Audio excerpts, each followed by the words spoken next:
सब साधन एसो पंचणमुक्कारो सब पावपणासनो मंगलाणं च सव्वेशं पढ़मं हवै मंगलम पढ़मं हवै मंगलम। तो आज की शुरुआत शब्द सिद्धि से करते हैं। और शब्द सिद्धि के लिए मैं स्क्रीन शेयर कर रहा हूं।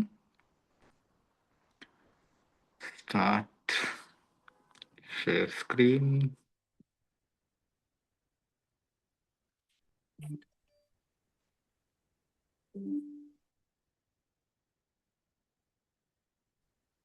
तो आज के प्राकृत और संस्कृत के इस कार्यक्रम में हमने कुछ शब्द लिए हैं और वे शब्द हैं। पहला शब्द है श्रद्धा। ये वृद्ध का पिछली क्लास में हमने पूरा कर लिया था। तो आज जय जितेंद्र सर। जय जिनेन्द्र। जय जिनेन्द्र सुशीला जी, फरमाएं। सर जो आज टाइम किया है ये परमानेंट हो सकता है क्या? अच्छा, ऐसा करना है। ठीक है, मैं सबसे चेक कर लेता हूँ। क्या होता है कि यहाँ पर क्योंकि हमारे। हाँ, हाँ, बोले आप। क्योंकि 8:30 ना जैसे ब्रेकफास्ट बनाने का टाइम होता है, करने का टाइम होता है, वो थोड़ा सा जी मुश्किल हार्ड पड़ जाता है। जी जी, अच्छा अच्छा, ठीक है ठीक है। अगर हाँ तो देखो मैं किसी के अंतराय नहीं डालूंगी, अगर किसी को हाँ सब सेटिस्फाई हाँ हो तो। जी, ठीक है ठीक है, मैं चेक कर लेता हूँ, सबसे पूछ लेता हूँ। तो हमारे यहाँ जो है ना, लोग काम पे जल्दी जाते हैं दुबई में ना। 8 बजे तक से ऑफिस चालू हो जाते हैं लोगों के। इसलिए दुबई के हिसाब से 7 से 8 रखा, तो इंडिया के हिसाब से 8:30 से 9:30 हुआ। और ये जो आज नवकार मंत्र का जीटो वालों ने आयोजन किया था, तो हाँ आठ जी, हाँ बजे जी। हाँ, यहाँ दुबई टाइम 8 बजे तक नवकार मंत्र का जाप था। तो इंडिया टाइम 9:30 लगभग।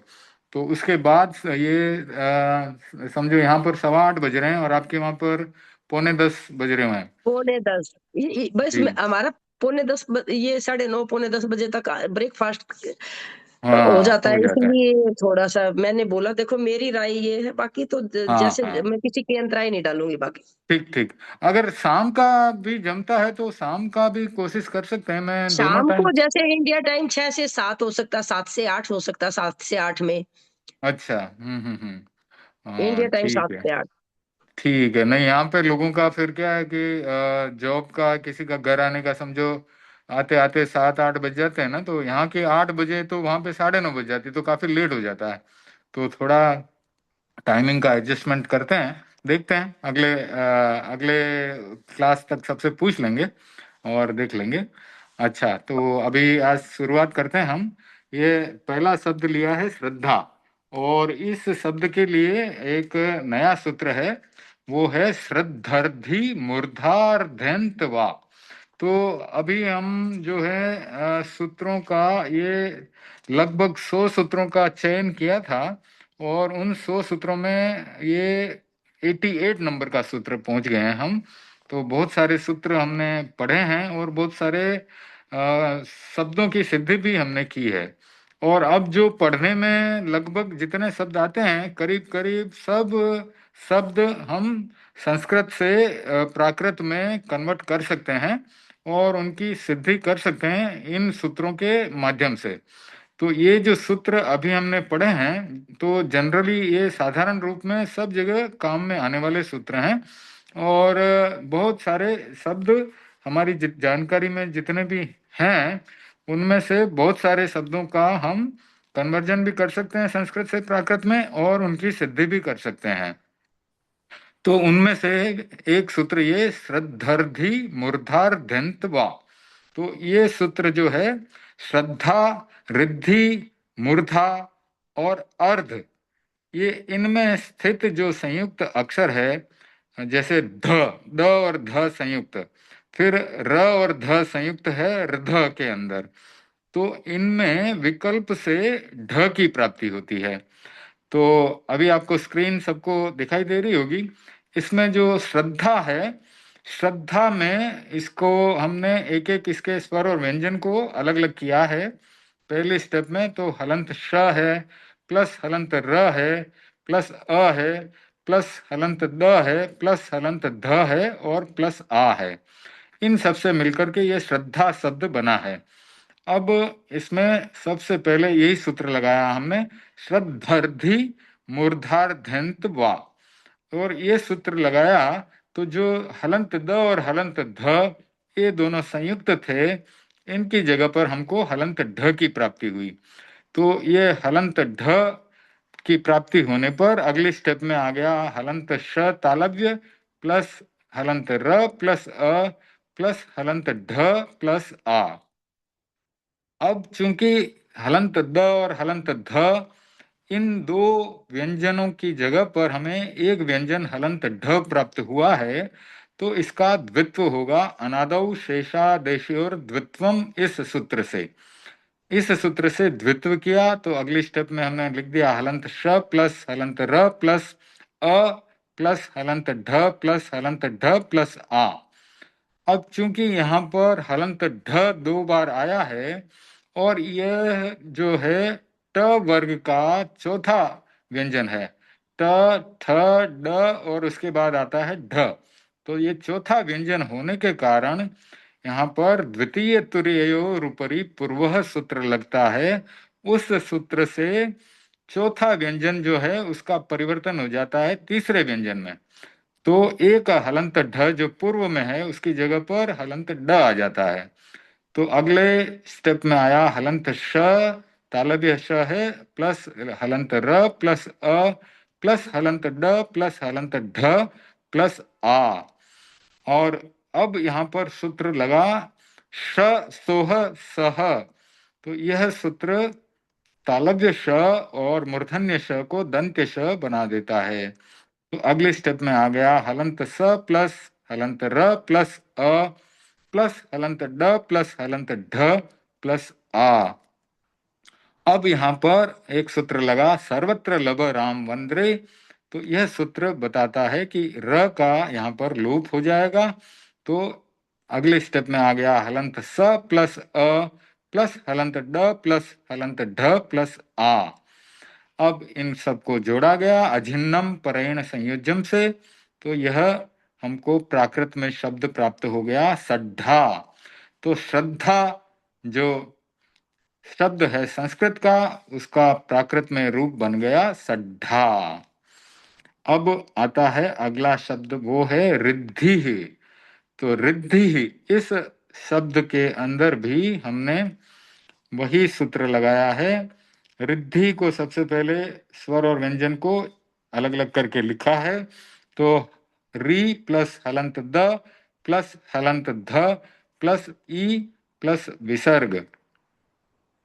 तो श्रद्धर्धि मूर्धार्धन्त वा, ये सूत्र लगने के बाद जो हलंत द और हलंत ध है उसकी जगह हमें हलंत ढ प्राप्त हुआ। तो री प्लस हलंत ढ प्लस ई प्लस विसर्ग। अब यहाँ पर भी अनादो शेषादेश और द्वित्वम सूत्र लगा, तो हलंत ढ का द्वित्व हुआ। तो री प्लस हलंत ढ प्लस हलंत ढ प्लस ई और विसर्ग। फिर यहाँ पर भी ये चौथा व्यंजन है ट वर्ग का, ट ठ ड ढ। तो द्वितीय तुर्ययोरुपरि पूर्वः से एक जो पूर्व में हलंत ढ है उसकी जगह पर हलंत ड की प्राप्ति हुई। तो री प्लस हलंत ड प्लस हलंत ढ प्लस ई और विसर्ग। अब यहाँ पर इत कृपादौ एक सूत्र है, तो वह री की जगह पर वहां पर ई बन जाता है इत कृपादौ सूत्र लगा करके। तो अगले स्टेप में आ गया ई प्लस हलंत ड प्लस हलंत ढ प्लस ई और विसर्ग। अब अक्ली बे सौ, इस सूत्र से ई और विसर्ग है उसका दीर्घ ई बन जाता है। तो अगले स्टेप में आया ई प्लस हलंत ड प्लस हलंत ढ प्लस ई। तो इनको सबको जोड़ा गया अझिन्नम परेण संयोज्यम से। तो यहाँ पर शब्द प्राप्त हुआ हमें प्राकृत में इड्ढी।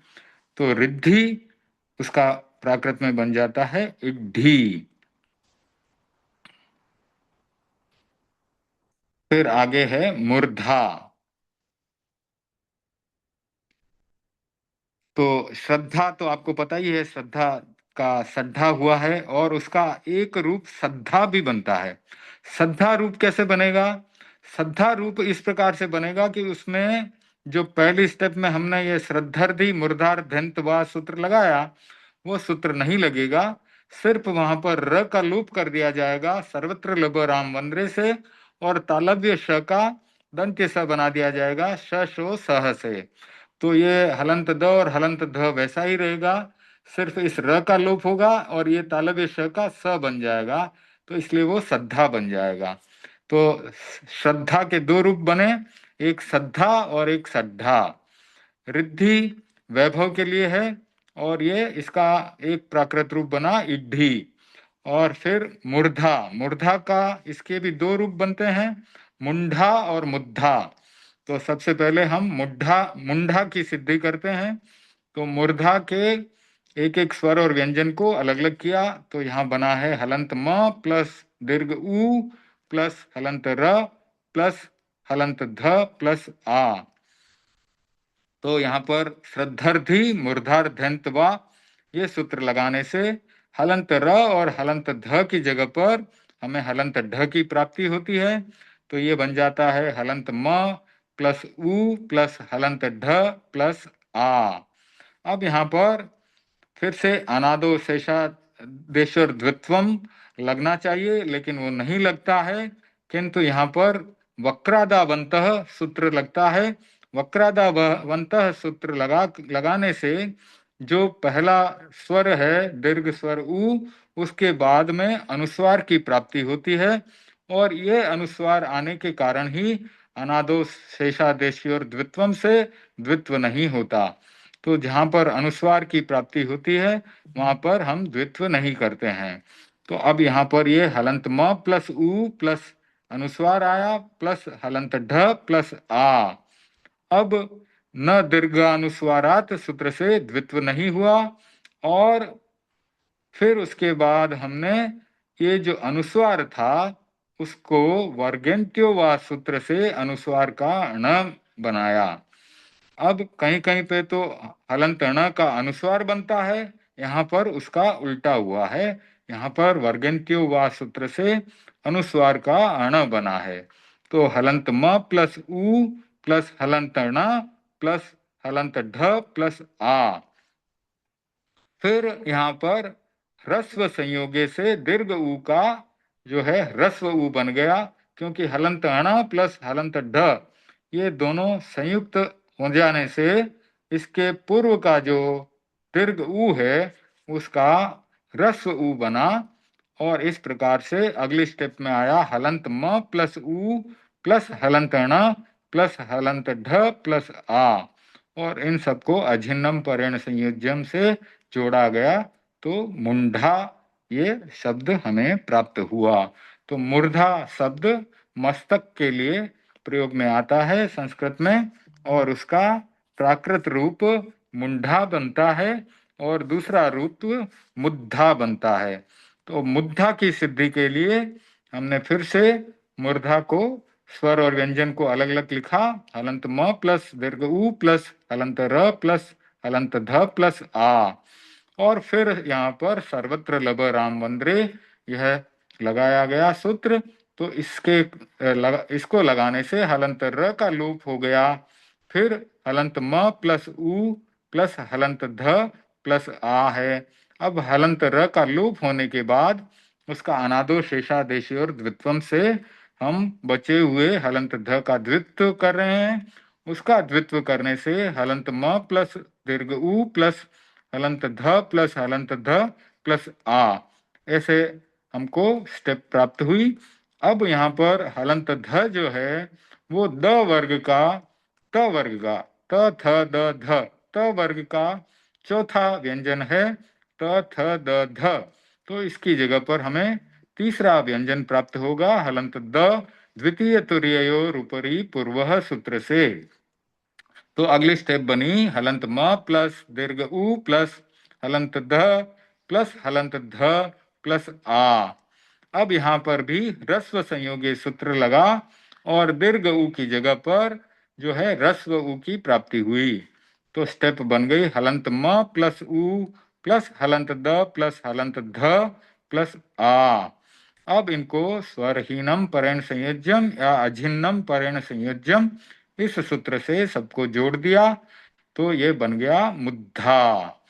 तो मूर्धा के दो रूप बन गए, एक प्राकृत रूप बना मुंडा, एक बना मुद्धा। ठीक है, अब अगले अगले पेज पर चलते हैं। तो इस पेज पर हमने अर्धम, अर्धम और पठ और शैला और वैद्य, ये चार शब्द लिए हैं। अर्धम सबसे पहले लेते हैं अर्धम को। तो अर्धम यानी आधा, अर्धम का अर्थ है आधा। तो अर्धम इस शब्द में इसके एक एक स्वर और व्यंजन को अलग अलग किया। तो अ प्लस हलंत र प्लस हलंत ध प्लस अ प्लस हलंत म। अब यहां पर भी वही सूत्र लगाया, श्रद्धर्धि मूर्धार धैंत वा। तो ये सूत्र लगाने से हलंत र और हलंत ध की जगह पर हमें हलंत ढ की प्राप्ति होती है। अ प्लस हलंत ढ प्लस अ प्लस हलंत म। यहाँ पर भी अनादौ शेषादेशोर द्वित्वम से हलंत ढ का द्वित्व किया। अ प्लस हलंत ढ प्लस हलंत ढ प्लस अ प्लस हलंत म। फिर द्वितीय तुरीयोर उपरी पूर्व से ढ की जगह पर ड आ गया हलंत। और इस प्रकार से अ प्लस हलंत ड प्लस हलंत ढ प्लस अ प्लस हलंत म। फिर मोनुस्वार से अंतिम हलंत म का जो है अनुस्वार बन गया।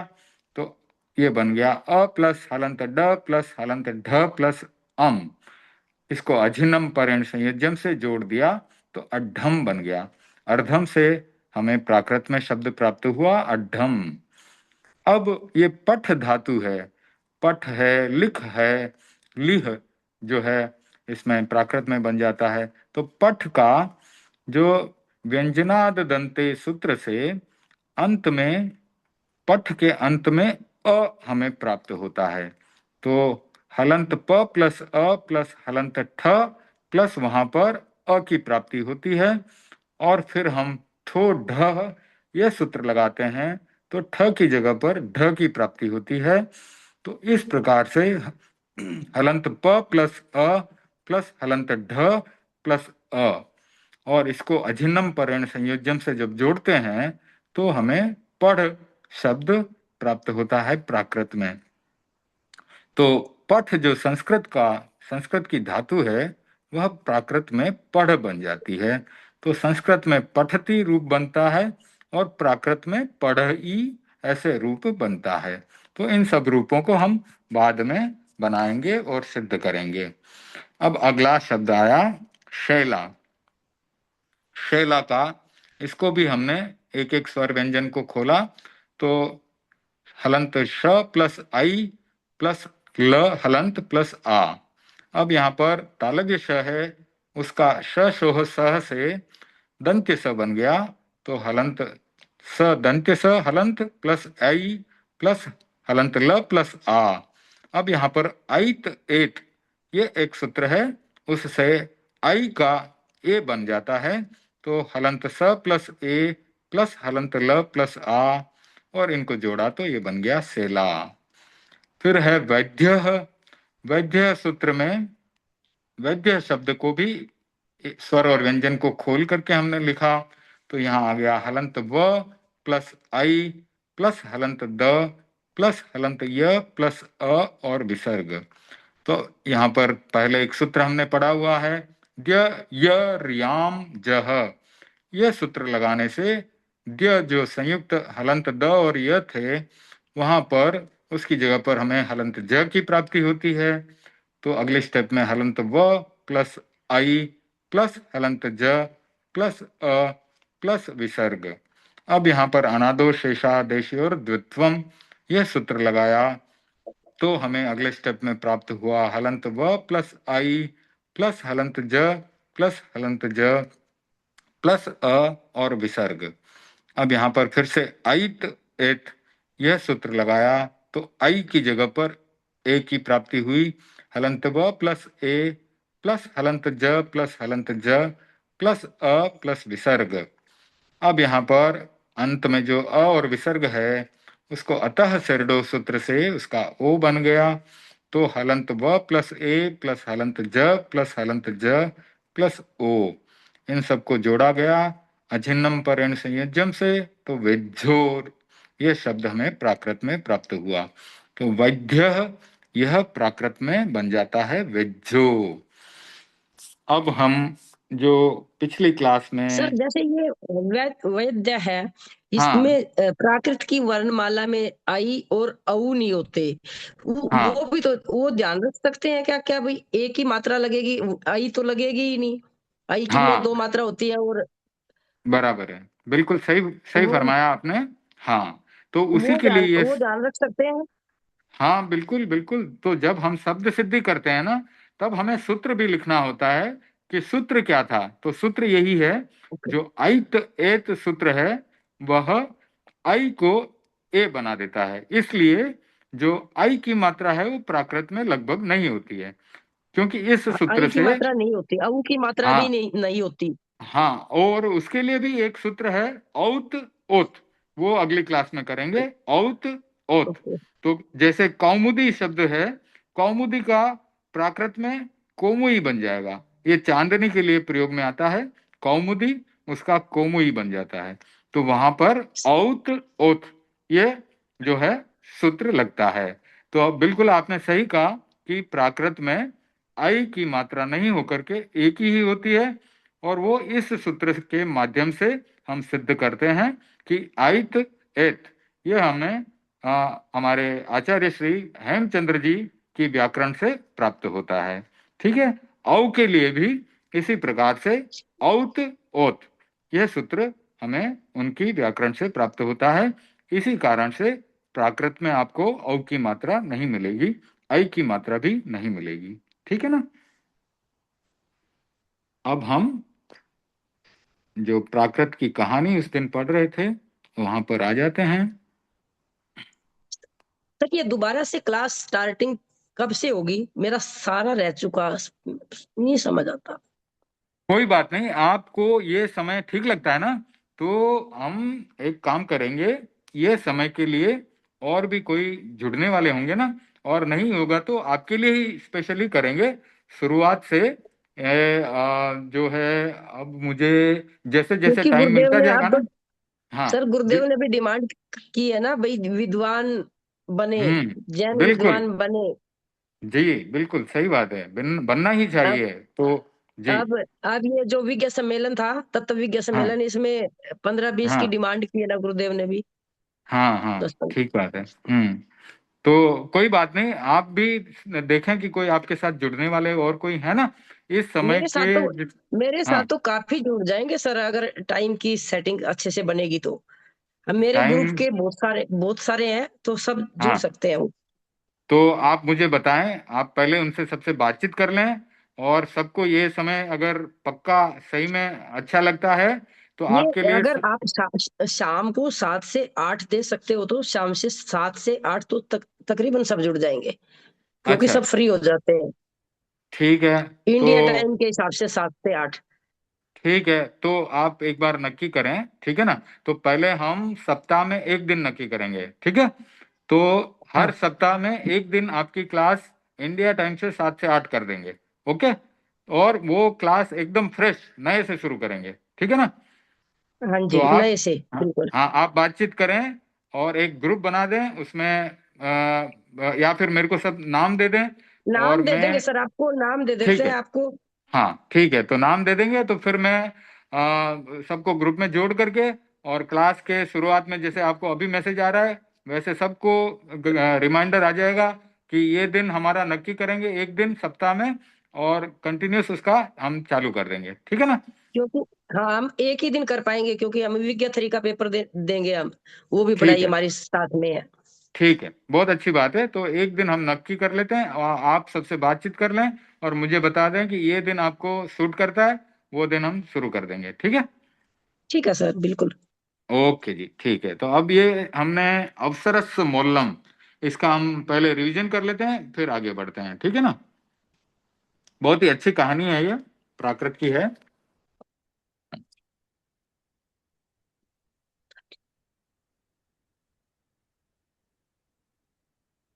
अवसरस मूल्यम, यानी अवसर का मूल्य। अवसरस, ये इसमें षष्ठी विभक्ति लगी है, और मूल्यम, ये मूल्य से मूल्यम बना है। तो अवसर का मूल्य कितना अधिक होता है ये इसमें बताया गया है। तो शुरू से मैं रिवाइज कर रहा हूं एक बार। वित्थरिया पुरम्मी नड मंडलीय आगमनस उत्तम, यानी पुरम्मी, पुर में, पुर यानी नगर में, नड मंडलीय, नट से नड बना, मंडली यानी नटों की मंडली, नाच गाना करने वालों की मंडली, आगमनस आगमन की, उत्तम यानी वार्ता, वित्थरिया यानी पूरे नगर में ये बात फैल गई कि नगर में नटों की मंडली आई है। यह वार्ता पूरे नगर में, समाचार जैसे फैलते हैं वैसे फैल गई। णच गायन कलासु, नज णच यानी नृत्य, गायन यानी गाना, कला, सु यानी नृत्य और गाने की कला में, कुशला यानी निपुण, कुशल, सा ऐ सुंदरम नट्टम करेई, यानी वह नृत्य मंडली अति सुंदर नृत्य करती थी, करती करने वाली थी। पासियुम यानी देखकर, समा गया यानी समागत यानी आना, सब नागरीय जना, सब यानी सभी, नागरीय यानी नागरिक, जना यानी जन, सभी नागरिक जन वहां पर देखने के लिए आने लगे या आ गए। आरद्धम नच्चम, आरद्धम यानी प्रारंभ होना, आरंभ होना, नच्चम यानी नृत्य, तो नृत्य का आरंभ होता है। भंगिमाए नाड़े माणी, सा नड़ मंडली, भंगिमाओं से यानी भंगिमाओं के द्वारा नृत्य करते हुए, सा नड मंडली वह नट नटों की मंडली, वीणा वायनेन, वीणा बजाने में, वायनेन बजाने में, कन्नामय, कन्नामय महुर सरेण, यानी कान में जो अमृत के समान मधुर स्वर, और गीयम गानेन गीत गाने में, अहिणव अभिनव, णच पयोएण अभिनव नृत्य के प्रयोग से, यह जन समूहम आकढ़ई, यानी जनता के समूह को आकर्षित करती है। एवं ऐकंता निशाएम तिण्ययामा परम न तम तोषियो निवो, एवं ऐकंता इस प्रकार से देखते हुए, निशाएम रात्रि के, तिन्नीयामा तीन, यामा यानी प्रहर, परम इतने तीन प्रहर बीत गए रात के, है ना, तम तोषियो निवो, यानी फिर भी जो राजा है, नृप से निवो बना है, तोषियो यानी तुष्ट नहीं हुआ, प्रसन्न नहीं हुआ, राजा प्रसन्न नहीं होता है। क्यों प्रसन्न नहीं होता है? किविणो भूवालो, भूवालो यानी भूपाल जो है, किविणो यानी कृपण है, कंजूस है। अनासा दुब्बलो, यानी विषण्णो यह जायो नडो, तो जो नट है वो क्या होता है? अनासा यानी आशा रहित हो जाता है, आशा नहीं रहती उसको अब। दुब्बलो यानी दुर्बल हो जाता है। विषण्णो यानी बहुत दुखी हो जाता है। तो जो नाचने वाला है, प्रमुख जो नर्तक है, वो निराश होकर के दुर्बल हो जाता है, दुखी हो जाता है कि तीन प्रहर बीत गए, इतनी रात तक हम नृत्य कर रहे हैं और वीणा बजा रहे हैं, फिर भी राजा खुश होकर के कोई उपहार भेंट नहीं दे रहा है। वीणा सरस सिडिल तणम पेक्षिता, तो वीणा के स्वर जब शिथिल होने लगे, तो यह देख करके, गग्ग गिराए स गव्वा भणई नड़ी, तो जो नर्तकी है वह गदगद स्वरों में सगर्वा अभिमान पूर्वक वो यह बोलती है, माँ अप्पेण लुम्प बहुम, यानी थोड़े के लिए बहुत को मत खो देना। तो इतना अच्छा उसने वाक्य बोला, जह तह किंच कालो वी जावन जो, जैसे तैसे किंचित काल, थोड़ा सा समय और बीत जाएगा। अथि उत्साहो सब सहल याए मूलम। इस इन तीन वाक्यों में उसने कितने सार की बातें कह दी। अथि उत्साहो सब सहल याए मूलम, यानी कि उत्साह सब सफलताओं का मूल है। इसलिए तुम उत्साह को मत खो, वीणा के स्वरों को शिथिल नहीं होने दो। अब ये तीन वाक्य सुनते ही करतल झुणिये वायावरणम नवम भव्वम जाम य। करतल झुणिये यानी करतल ध्वनि से, तालियों की ध्वनि से, वायावरणम वातावरण, नवम भव्वम नव्य भव्य, जाम य तो वातावरण एकदम नवीन हो गया, भव्य हो गया, वातावरण में एक नया उत्साह आ गया। सब्बे भी भणंती साहुम साहुम, तो सभी लोग बोलने लगे साधु साधु, यानी साधुवाद देने लगे, बहुत अच्छा बहुत अच्छा, ऐसा कहने लगे। तत्क्षणम यानी उसी क्षण, तत्क्षणम, तत्क्षणम से बना तत्क्षणम, तम तोषीय अलंकारेहिम ऋणवसुओ। ऋणवसुओ यानी नृप का सुत यानी पुत्र, जो नृप का पुत्र यानी राजकुमार जो होता है, वह उस क्षण में, उसी क्षण तुष्ट होकर के अलंकार से उसको, जो है नट को, एक उपहार देता है, अपना कोई गहना निकाल करके उसको उपहार स्वरूप दे देता है। तो ये तीन वाक्य सुन करके राजकुमार अपना अलंकार, अपना आभूषण दे देता है। णिव कन्ना यानी नृप की जो कन्या है, वी कन्न कुंडले हिंग, तो नृप की जो कन्या है, राजकुमारी है, वह कानों का आभूषण कुंडल जो है वो देती है।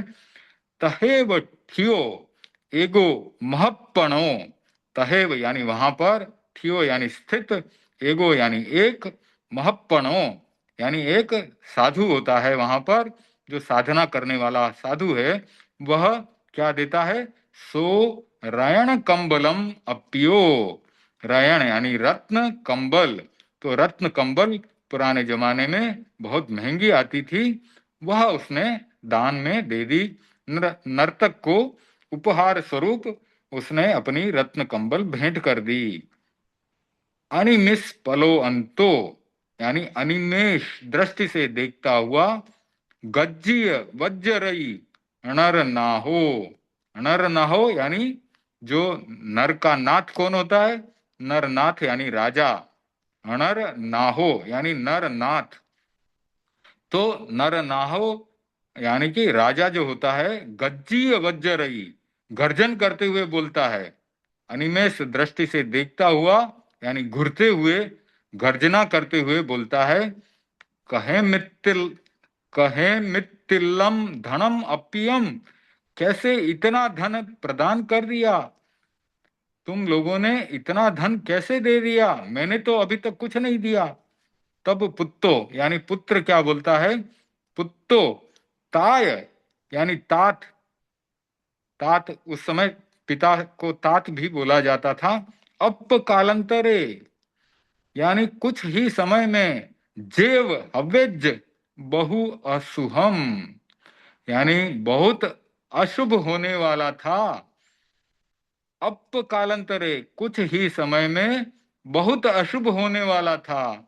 रज्ज लोहेण अहम उमत्तो अथी, रज्ज यानी राजा, लोहेण राजा के खून का, यानी राजा का खून कर देने के लिए, अहम उम्मत्तो अथी मैं उत्सुक था, मैं उद्यत था, यानी आपका खून कर देने के लिए मैंने मन में सोच लिया था कि मैं ऐसा करूंगा, राजा को मार दूंगा। परम नड़ी सिखाए मैं उघाड़ियम लोयणम, तो पुराने जमाने में क्या होता था कि अगर राजा वृद्ध हो रहा है और वो राजकुमार को राज पदवी नहीं देता है, उस समय में राजा वृद्धावस्था प्राप्त होने पर साधु बन जाते थे, दीक्षा ले लेते थे। कई कहानियों में ऐसा सुनने में आता है। तो राजकुमार को स्वतः ही राज्य प्राप्त हो जाता था। अब यहाँ पर यह राजा, इसकी उम्र हो गई थी, लेकिन ये राजकुमार को राज्य नहीं दे रहा था, उसे युवराज घोषित नहीं कर रहा होगा, ऐसा कुछ होगा।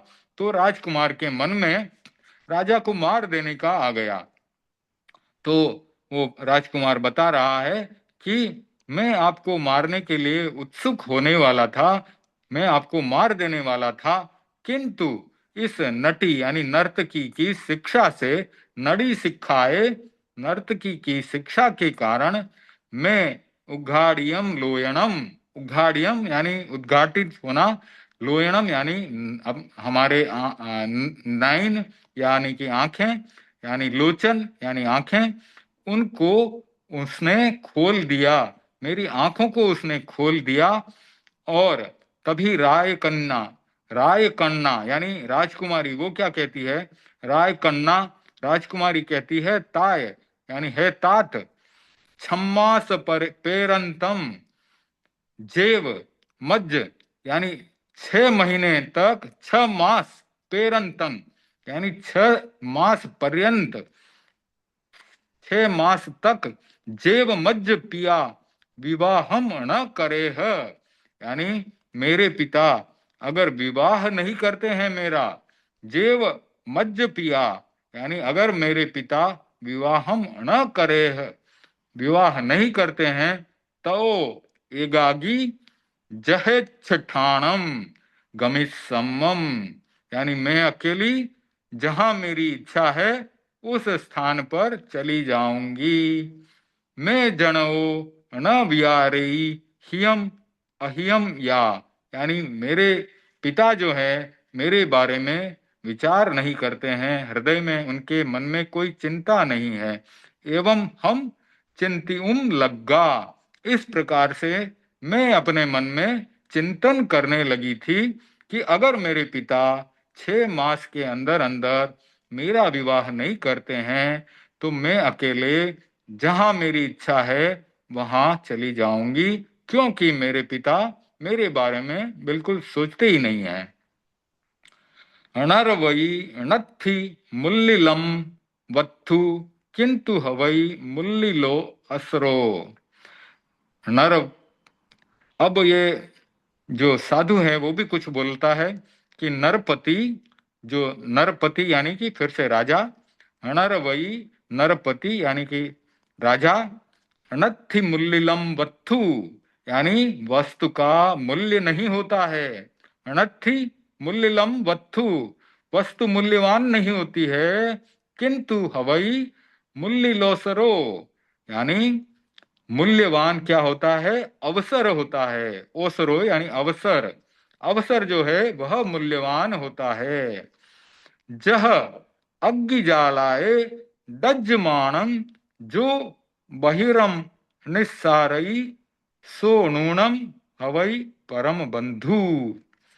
जह अग्नि जालाए यानी अग्नि जाल, अग्नि जाल क्या है, हमारे जो ये कषाय हैं वो अग्नि ज्वाला, अग्नि ज्वाला के समान हैं, सारे के सारे कषाय, क्रोध मान माया लोभ, ये अग्नि ज्वाला के समान है। दज्जमानम, जो बहिरम निस्सारई, तो इस संसार में ये कषाय की अग्नि जल रही है, उसमें जलते हुए को जो बाहर निकाल दे, बहिरम निस्सारई सो नूनम अवई परम बंधु, वही हमारा परम बंधु होता है। तो यह कौन कहता है, यह साधु कहता है। नड़ो में महप रोबगारियो, तो ये जो नट है और ये जो नटी है, इसने मेरे ऊपर महान उपकार किया है, बहुत उपकार किया है। 65 वर्ष पेरंतम, 65 वर्ष तक साहना करणेन, साधना करने के बाद भी, साहना करणेन भी न जागरिया चेयणा। जागरिया यानी जागृत नहीं हुई। क्या जागृत नहीं हुई? चेयणा, चेतना मेरी जागृत नहीं हुई। 65 वर्ष पर्यंत तक साधना करने पर भी न जागरिया चेयणा, मेरी मेरी जो चेतना थी वह जागृत नहीं हुई।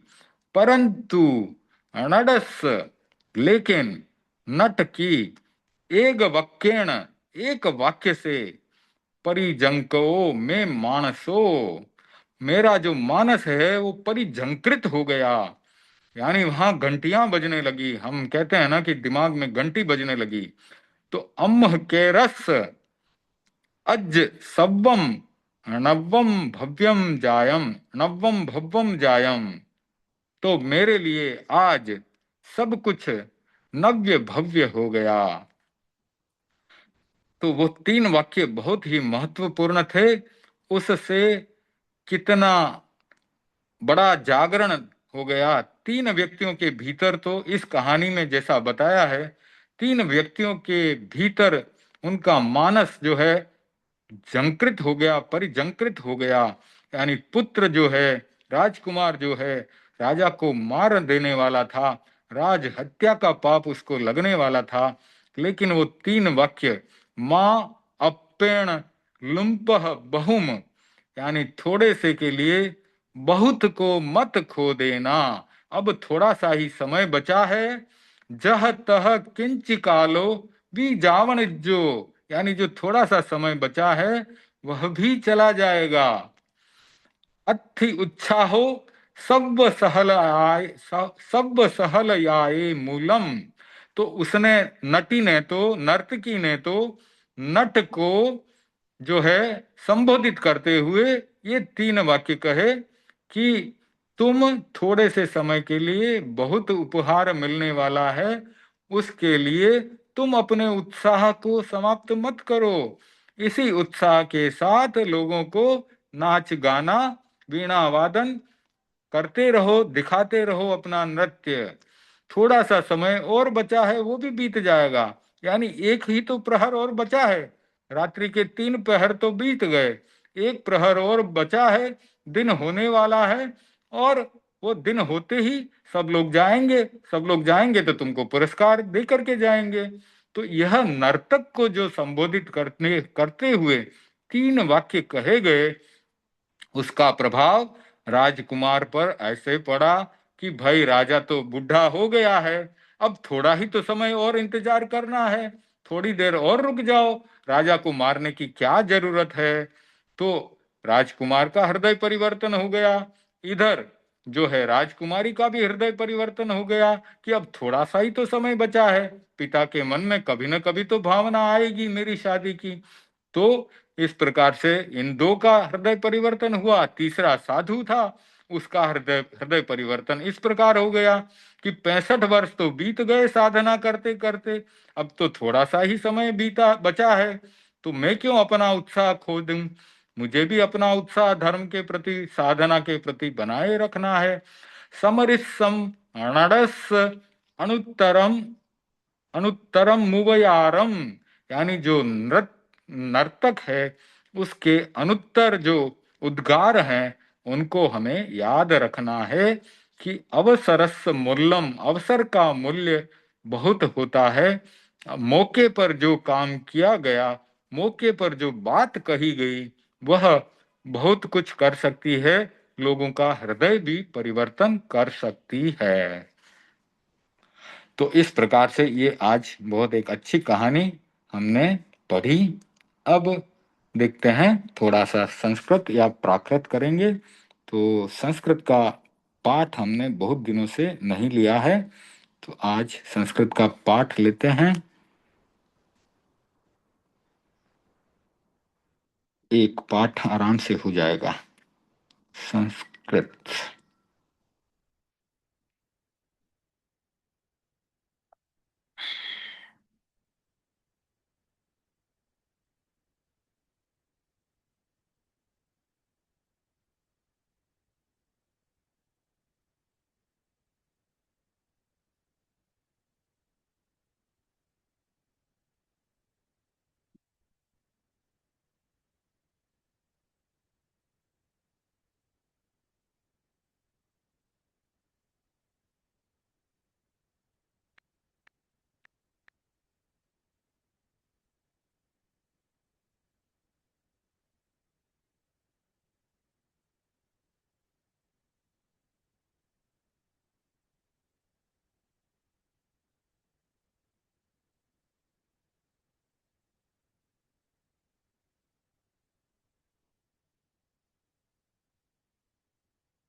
संस्कृत में चौथा पाठ हमने कर लिया था आज। चार, चत्वार,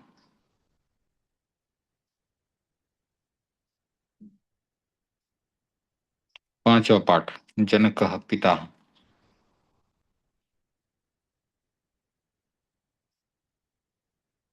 ठीक है, आज ये पाठ करते हैं। तो इसमें कुछ शब्द हैं। जनकः, जनकः यानी पिता। तो संस्कृत में जनकः पिता के लिए प्रयोग में आता है। पुत्र, पुत्र। सूर्य, सूर्य। चंद्र, चंद्रमा। सज्जन, सज्जन। दुर्जन, दुर्जन। प्राज्ञ, विद्वान। लोकः यानी संसार या लोग, दोनों के लिए, संसार के लिए भी लोकः और लोगों के लिए भी लोकः। उपाध्यायः, गुरु। शिष्यः, शिष्य। प्रश्नः, प्रश्न। क्रोशः, कोश, एक कोश के लिए क्रोशः। धर्मः, धर्म। सागरः, समुद्र। तुद, ये धातु है, दुख देना, और इसके रूप चलेंगे तुदती, तुदतः, तुदंती। इश यानी चाहना। स्पृश यानी छूना। प्रच्छ यानी पूछना, प्रश्न करते हैं वहां पर प्रच्छ धातु का प्रयोग होता है। अभितः यानी दोनों ओर। परितः यानी चारों ओर। समया यानी समीप। निक्षा यानी समीप। हा यानी दुख के अर्थ में। प्रति यानी ओर। अनु यानी ओर, पीछे की तरफ। तो जनक से लेकर के सागर तक, ये सब इनके रूप जो है राम शब्द की तरह चलते हैं। जैसे रामः, रामो, रामः प्रथमा। रामम, रामो, रामान द्वितीया। रामेण, रामाभ्याम, रामेह तृतीया। तो जनक का भी इसी प्रकार से चलेगा। जनकः, जनको, जनकः प्रथमा, इस प्रकार से। पुत्र है तो पुत्रः, पुत्रो, पुत्राः। सूर्य है, सूर्यः, सूर्यौ, सूर्याः। चंद्रः, चंद्रौ, चंद्राः। सज्जनः, सजनौ, सजनाः। दुर्जनः, दुर्जनौ, दुर्जनाः। इस प्रकार से, ठीक है। सागर, तो सागरः, सागरौ, सागराः। तो ये सब रामवत चलेंगे। तुद, प्रच्छ, ये सब भवतीवत चलेंगे। यानी ये धातुएं हैं, उनका प्रयोग भवती की तरह होगा।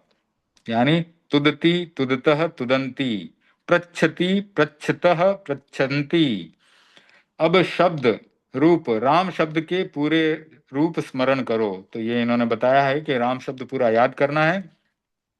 जनक आदि शब्दों में राम के संक्षिप्त रूप लगाकर रूप बनाएं। तो इसमें से किसी एक का, जनक शब्द का लेकर के राम शब्द की तरह उसका पूरा सातों विभक्तियों में संबोधन के साथ आठों विभक्तियों में रूप बना करके देखना है। नियम 16 इन शब्दों में लगेगा। राम, पुत्र, सूर्य, चंद्र, शिष्य, धर्म और सागर। तो सभी अकारांत पुल्लिंग शब्द राम के रूप से, रूप के अनुसार चलेंगे। नियम 16 क्या है वो आगे पढ़ेंगे हम। तो धातु रूप भू, भू के शब्द रूप कैसे बनते हैं? भवती, भवतः, भवंती।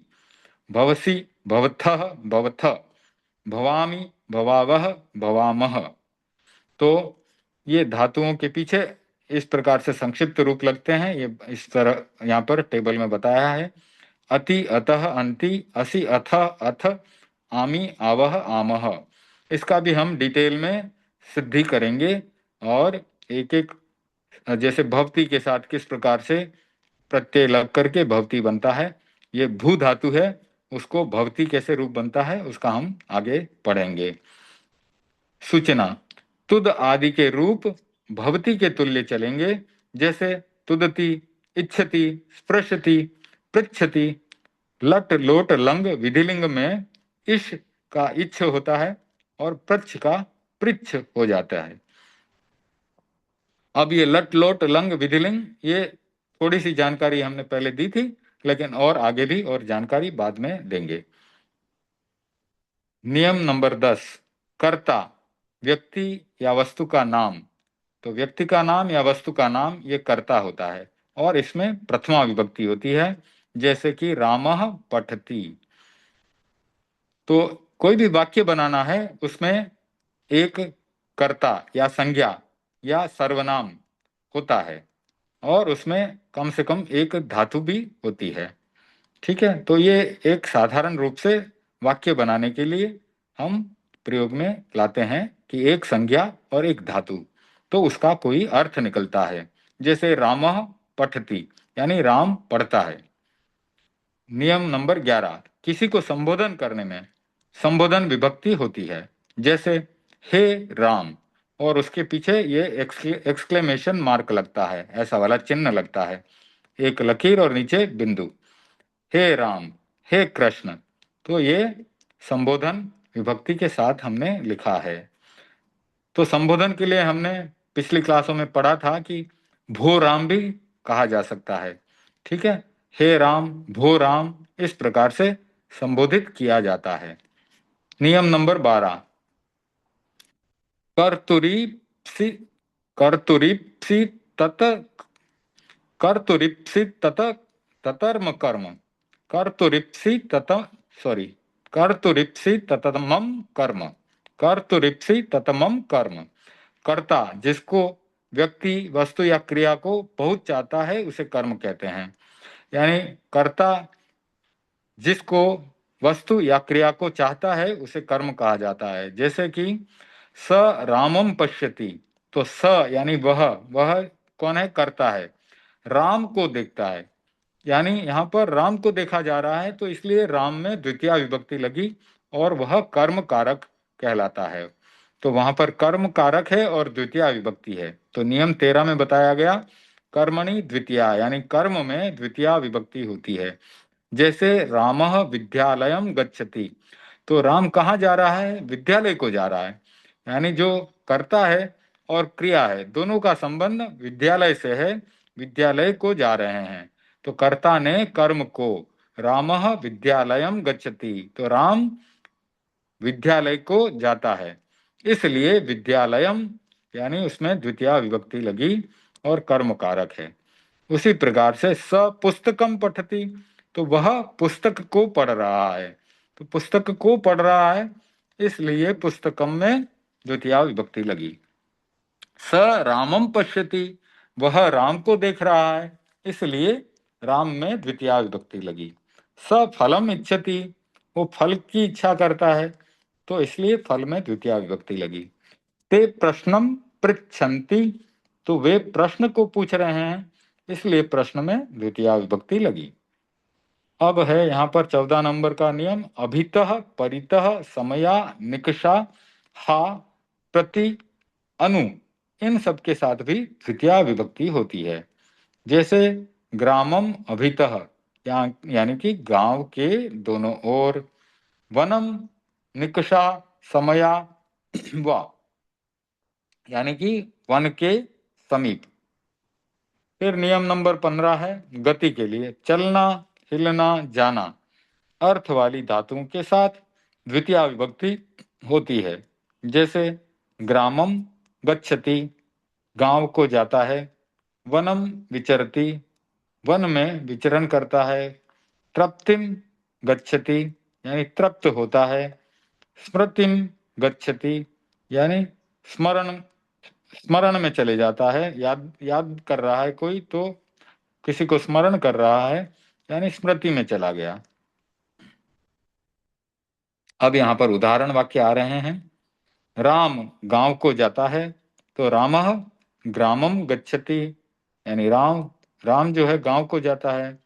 ग्रामम अभितः, गांव के दोनों ओर, ग्रामम अभितः जलम अस्ति, गांव के दोनों ओर जल है। तो चूंकि अभितः शब्द का प्रयोग हुआ इसलिए ग्राम के साथ द्वितीय विभक्ति लगी। ग्रामम परितः वनम अस्ति, यानी गांव के चारों ओर, परितः शब्द लगने के कारण ग्राम में द्वितीय विभक्ति लगी। ग्रामम परितः वनम अस्ति, गांव के चारों ओर वन है। ग्रामम समया पाठशाला अस्ति, तो यहाँ पर ये पाठशाला स्त्रीलिंग है, तो ग्रामम समया पाठशाला अस्ति, तो गांव के पास पाठशाला है। विद्यालयम निकषा गच्छति, विद्यालय के पास जाता है तो इसलिए विद्यालयम में द्वितीय विभक्ति लगी। फिर है दुर्जन के लिए खेद है, हा दुर्जनम। तो हा दुर्जनम में हा के साथ दुर्जन होने के कारण यहाँ पर द्वितीय विभक्ति लगी। विद्यालयम प्रति गच्छति, विद्यालय की ओर जाता है, इसके कारण विद्यालयम में द्वितीय विभक्ति लगी। रामम अनुगच्छति, तो अनु शब्द राम के पीछे जाने के लिए है, इसलिए राम में द्वितीय विभक्ति लगी। गृहम गच्छति, घर जाने के लिए गृहम में द्वितीय विभक्ति लगी। क्रोशम गच्छति, कोस की दूरी के लिए जाना है, तो क्योंकि जाना है, गच्छति क्रिया है, गच्छ धातु के साथ क्रोशम लगा तो क्रोश में जो है द्वितीय विभक्ति लग गई, क्रोशम गच्छति। चलना, हिलना, जाना, इन अर्थ वाली धातुओं के साथ द्वितीय होती है। जलम पिबती, जल पीता है। पुस्तकम पठती, पुस्तक पढ़ता है। अब ये एक्सरसाइज है, बालक विद्यालय जाता है, तो बालकः विद्यालयम गच्छति, बालक विद्यालय जाता है। बालिका विद्यालय की ओर जाती है, तो इसके लिए की ओर जाती है, यानी यहाँ पर प्रति लगेगा, तो बालिका है, तो बालिका विद्यालयम प्रति गच्छति, ऐसे आ जाएगा। कन्या फल चाहती है, तो कन्या फलम इच्छति, इस प्रकार से आएगा। गुरु प्रश्न पूछता है, तो गुरु प्रश्नम पृच्छति, गुरु प्रश्नम पृच्छति, इस प्रकार से आएगा। पुत्र फूल छूता है, पुत्र पुष्पम स्पृशति, स्पृशति आ जाएगा। हमने पहले यहाँ पर स्पृश धातु पढ़ी है ये, तो ये वाला इसका प्रयोग करेंगे, स्पृशति, स्पृशति, इस प्रकार से स्पृशति। तो पुत्र पुष्पम स्पृशति, ऐसे वाक्य बनेगा।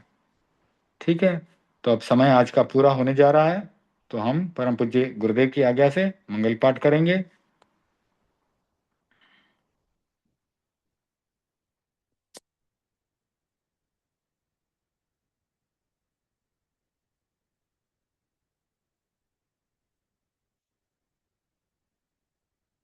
ओम ह्रीं नमो अर्हंताणं, ओम ह्रीं नमो सिद्धाणं, ओम ह्रीं नमो आयर्याणं, ओम ह्रीं नमो वज्जायाणं, ओम ह्रीं नमो लोई सव्वसाहुणं। ऐसो पंचन मुक्कारो सव्व पाप पनासनो, मंगलाणं च सव्वेसिं परमं हवै मंगलम। चत्तारि मंगलम अर्हंता मंगलम, सिद्धा मंगलम, साहु मंगलम, केवली पनत्तो धम्मो मंगलम। चत्तारि लघुत्तमा अर्हंता लघुत्तमा, सिद्धा लघुत्तमा, साहु लघुत्तमा, केवली पनत्तो धम्मो लघुत्तमो। चत्तारि शरणं पवज्जामि, अर्हन्ते शरणं पवज्जामि, सिद्धे शरणं पवज्जामि, साहु शरणं पवज्जामि, केवलीपनत्तं धम्मं शरणं पवज्जामि। विघ्नहरण मंगल करण स्वाम भिक्षुनो नाम, गुण ओळख सुमरण किया, सरे अचिंत्या काम, सरे अचिंत्या काम, सरे अचिंत्या काम। ओम अरहं। Thank you for joining today. हम सब परम सत्य गुरुदेव के आभारी हैं। आज की मीटिंग संपन्न करेंगे। जय जिनेन्द्र। જય જીવેન્દ્ર દિનેશજી, જય જિનેન્દ્ર ભારતીબેન। સુક્ષાતામાં છો? એકદમ દેવગુરુ કૃપા છે, તમે આનંદમાં છો? હાજી, આજે નવકાર મંત્રના જાપ હતા તો શું કહેવાય, લિંક મેં ખોલી પણ મને કઈ રિસ્પોન્સ નહીં મળ્યો. ઓહો, અચ્છા, તો આપણા ઝૂમમાં નતો ઓલો જીટો નો લિંક હતો ને, ઓલામાં હતો। અચ્છા, હા મેં તમારું ખોલ્યું ને તો હા મેં હા કીધું હા મને કોઈ કાલે મેં લગભગ 10 વાગ્યા સુધી 2-4 જગ્યાએ ફોન કર્યા કે મને હા બહુ જ જરૂર છે આ સમૂહમાં હા જવાની, પણ મને હા બધેથી નો રિપ્લાય મળ્યો. તો પછી મેં સવારે વિચાર્યું કે લાવ લિંક ખોલીને હું જાપ કરી હા લઉં. હા હા, ઓકે ઓકે। પણ શાયદ ભગવાનની શું મરજી હતી મારી સાથે મને નથી ખબર. હા હા, નહીં તમે પોતે પોતે કરી લેવાનું હતું, એમ કઈ થઈ ના, જાય કરી ને। લીધા એ મેં જાતે ઓકે કરી ઓકે લીધા, પણ પેલું ઓકે સમૂહમાં ઓકે। મને એક જાતની ખવાઈશ હતી કે બધાની સાથે બેસીને હું કરું એમ. હા હા, રાઈટ રાઈટ, બિલકુલ બિલકુલ, ડેફિનેટલી। હા, પણ સરસ। પછી થોડુંક ભગવાનને મેં એમ કીધું કે પ્રભુ મારી ઈચ્છા બહુ હતી પણ મને કોઈ જગ્યાએથી રિસ્પોન્સ નહીં મળ્યો, એટલે મને સમૂહની જેમ મારા નવકાર મંત્ર સ્વીકારી લેજો. હા, રાઈટ રાઈટ. સરસ સરસ સરસ, વાંધો નહીં. ચાલો, સરસ. જય ઓકે જી. જિનેન્દ્ર. જય Jinendra. Thank you. Thank you.